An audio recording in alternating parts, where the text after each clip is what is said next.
네, 해양플랜트공학 5장 내용입니다. 5장에서 배울 거는 정량적 위험도 해석이라는 용어고요. 우리가 앞에서 4장에서 위험도라는 거를 빈도, 얼마나 자주 발생할지에 대한 확률이죠. 곱하기 피해. 이렇게 나타낸다고 했는데, 그러면은 어떤 특정한 시스템에 대해서 실제로 빈도가 얼마고 피해가 얼마인지를 계산을 해서 아니면 추정을 해서 실제 숫자로 빈도와 피해를 적어주면은 위험도도 어떤 숫자로 나타나겠죠. 그렇게 값을 실제 양을 따져가면서 숫자로 나타내는 방법을 정량적이라고 합니다. 따라서 정량적 위험도 해석이라고 하면은 위험도를 실제로 계산을 하는 그런 과정들을 얘기를 하겠죠. 이번 5.1장에서는 그래서 전체적으로 정량적 위험도를 해석하는 방향들을 설명을 하고 있고요. 거기에 대한 상세한 내용들은 이제 뒤에 있는 5.2에서 5장까지 해서 설명을 할 겁니다. 우선 우리가 어떤 시스템을 설계를 할 때 성능 목표라는 게 있어요. 그러면은 이 성능 목표를 달성하기 위해서 아니면 이 성능 목표를 달성할 때 우리가 어떤 시스템이 제대로 돌아가고 있다라고 생각을 하고 있겠죠. 해양 플랜트에서는 당연히 생산 가용도가 어떤 기준 이상이 되어서 충분히 많은 양의 원유와 가스를 생산을 해서 거기에서 이익을 볼 수 있어야겠죠. 만약에 생산을 충분히 하지 못한다라고 하면은 유지비에 비해서 석유와 가스로 만드는 데서 얻는 이익이 작을 테니까 그러면은 우리가 그 해양 플랜트가 이제 실패한 프로젝트가 될 거고요. 그거 말고도 성능 목표는 다른 내용들이 있습니다. 여기 세 가지를 보시면은 실제로 석유를 만들어내는 거랑 상관없이 사망률이 기준 이하가 될, 그러니까 안전에 대한 얘기죠. 그 다음에 환경에도 영향이 작아야 되고, 마지막으로 어떤 해양 플랜트를 운용을 하다가 우리가 원하지 않는 상황, 즉 사고가 발생을 하면서 재산 손실을 입힌다거나, 뭐 사고로 인한 그 처리 비용이라거나 그런 것들이 있겠죠. 그런 사고가 발생하지 않아야 성능 목표를 달성할 수 있을 거다라고 생각을 할 수가 있습니다. 사고가 단순히 위험, 환경, 재산 3개에만 영향을 주냐? 사고가 발생했을 때 해양 플랜트가 정상적으로 작동을 못 하잖아요. 그러니까 생산 가용도도 떨어지게 됩니다. 그래서 사고가 발생을 하면은 제일 중요한 목표였던 생산 가용도에도 영향을 주고 그 외에도 우리가 해양 플랜트의 성능 목표에 악영향을 준다라는 것을 이해를 할 수가 있죠. 따라서 사고를 발생하지 않게 막거나 사고가 발생해도 그 피해를 최소화하는 게 해양 플랜트에서 가장 중요한 부분이다라고 할 수가 있습니다. 그래서 사고의 위험도, 사고에서 빈도와 그 피해를 곱한 위험도가 크다면은 성능 목표가 아무래도 좀 하향이 되겠죠. 위험도가 크다면은. 그런 것들을 감안을 해서 위험도를 낮추도록 설계를 바꿔야 될 수도 있고요. 아니면은 성능 목표를 위험도를 감안해서 현실적으로 조절을 해야 될 수도 있어요. 해양 플랜트에서 발생하는 주로 사고의 원인인 위험 요인들은 화재, 폭발이 제일 크고요. 그 다음에 가스가 유출됐을 때 그 자체로 사람이 그 가스에 노출돼서 죽게 되는 중독이나 아니면은 호흡을 못하게 돼서 질식을 한다거나 하는 문제들이 생길 수 있습니다. 그리고 해양 플랜트 자체의 문제보다는 그 보조적인 일들을 하다가 뭐 충돌이나 추락 같은 게 있을 수도 있겠죠.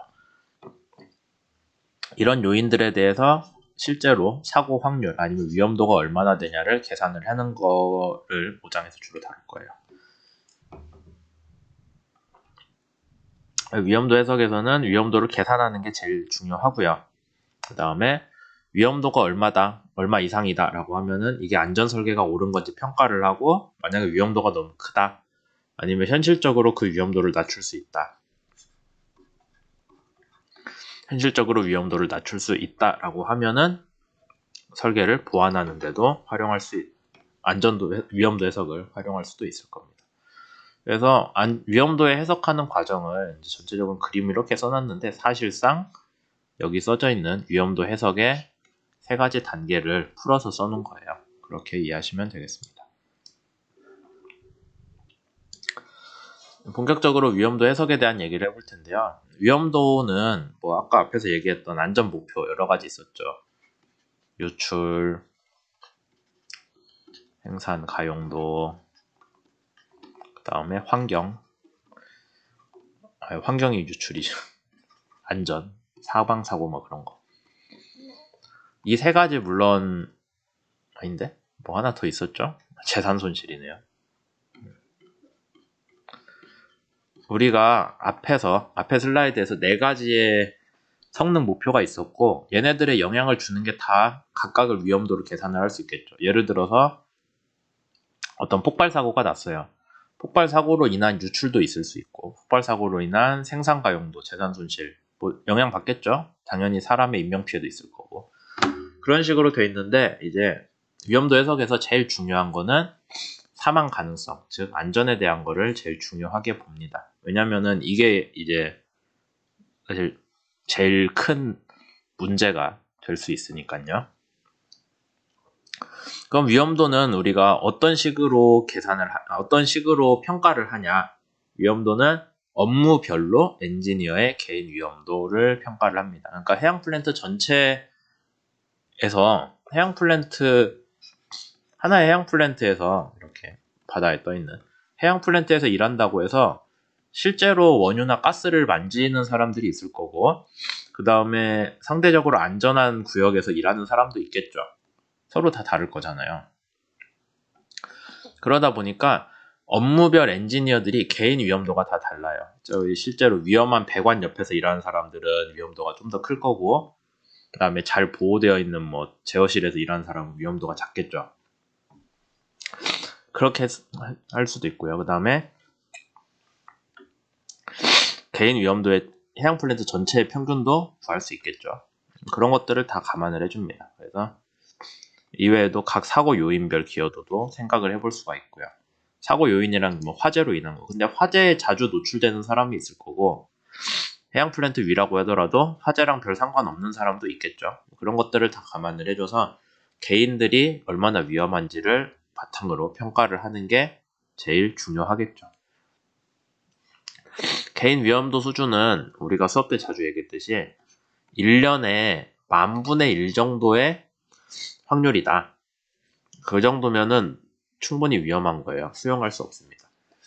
1년에 10,000명 정도가 1년에 10,000분의 1 정도의 사망 확률이 기대된다면 다른 말로 하면은 10,000년에 한 번 정도 사망 사고가 예상된다고 해도 그냥 생각하면 충분히 큰 것 같잖아요. 충분히 작은 것 같잖아요. 근데 그게 아니라 그 정도도 수용할 수 없다라는 거고요.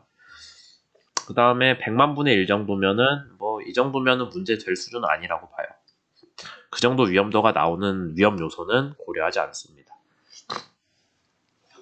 제일 문제가 되는 게 이 중간인데 10,000년에 한 번에서 100,000,000년에 한 번 정도 사이의 확률을 가지고 있는 사망사고 그런 위험도가 기대되는 위험 요소들은 현실적으로 가능한 위험도를 낮추려고 노력은 해요. 근데 정확한 목표값이 있는 게 아니기 때문에 너무 낮추려고 노력을 해서 비용을 너무 많이 들인다거나 하는 것도 오히려 현실적이지가 않겠죠.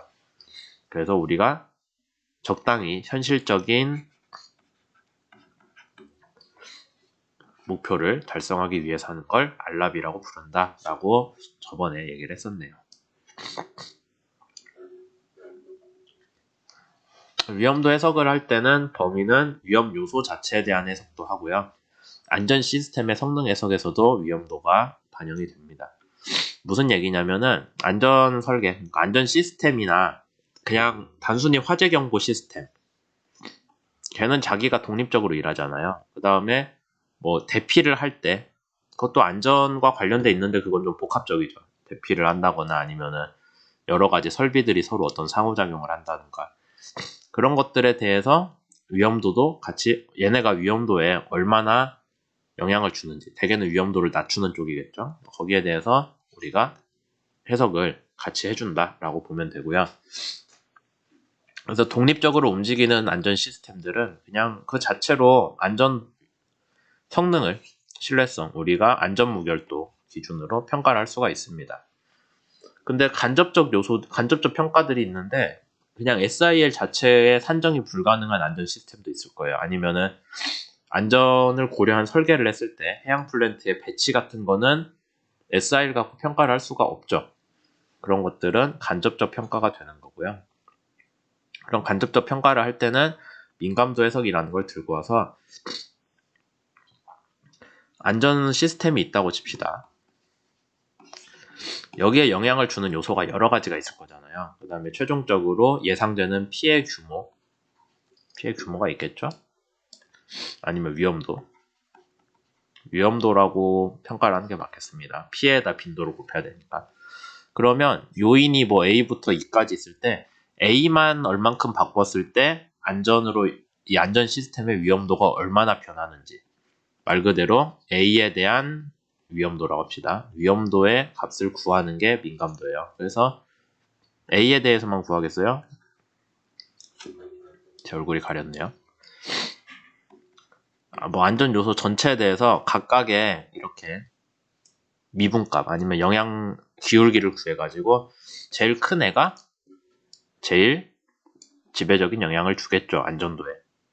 그런 식으로 민감도 해석을 해서 제일 지배적인 요소를 찾아내는 그런 과정들도 해석에 포함을 한다라는 것까지 얘기를 하고 있네요. 이게 위험도 해석의 역할에서 마지막 부분인데요. 그렇게 위험도를 해석을 하면은, 아니면 안전 시스템의 신뢰도 평가를 하면은 뭔가 결과가 나왔잖아요. 그 안전도가 우리가 아까 제안했던 기준, 뭐 만년에 한 번 그런 사망사고랑 비교했을 때 걔보다 위험도가 더 크다라고 하면은 설계를 보완을 해야 되고요. 뭐 다시 위험도 해석을 하고 또 설계를 보완하고 계속 돌겠죠. 근데 이 계속해서 돌아가는 과정은 언제 들어가냐? 개념 설계, 기본 설계에서는 그렇게까지는 안 하고요. 상세 설계에서, 여기 보시면 상세 설계에서 정량적 위험도 해석을 해서 결과를 다시 상세 설계에 반영을 합니다. 위험도를 낮추기 위해서. 그 위에 절차들, 예를 들어서 개념 설계, 기본 설계는요, 위험 요소를 찾죠? 하자드 레지스터라고 해서 위험 요소들의 리스트를 만듭니다. 하지들을 해가지고. 위험 요소를 만들었을 때 걔는 그 다음 단계로 그냥 줘요. 그러니까 개념 설계에서 뽑아낸 위험 요소는 기본 설계로 그냥 넘기는 게 일반적이지, 얘를 나왔다고 해서 다시 개념 설계로 돌아가고 그렇게는 잘 안 해요. 기본 설계도 똑같아요. 위험 요인들을 찾아냈으면은 그걸 상세 설계해 주면서 이걸 조심하세요라고 하지, 이제 어지간하면은 위험 요소가 정말 너무 크다면은 기본 설계에서 다시 수정을 하겠지만 되게 그 정도까지는 안 해요. 그래서 상세 설계나 아니면 기본 설계에서 특수한 경우에서나 정량적 위험도 해석을 한다라고 알아두시면 되겠습니다. 그 이전에는 그냥 정성적인, 얘가 위험할 것 같은데 아닌데 그 정도 평가만 한다는 거죠. 그렇게 해서 상세 설계에서 최대한 열심히 해가지고 설계가 확정이 되면 생산으로 넘어가겠죠. 우선 여기까지 하고 잘랐다 가겠습니다.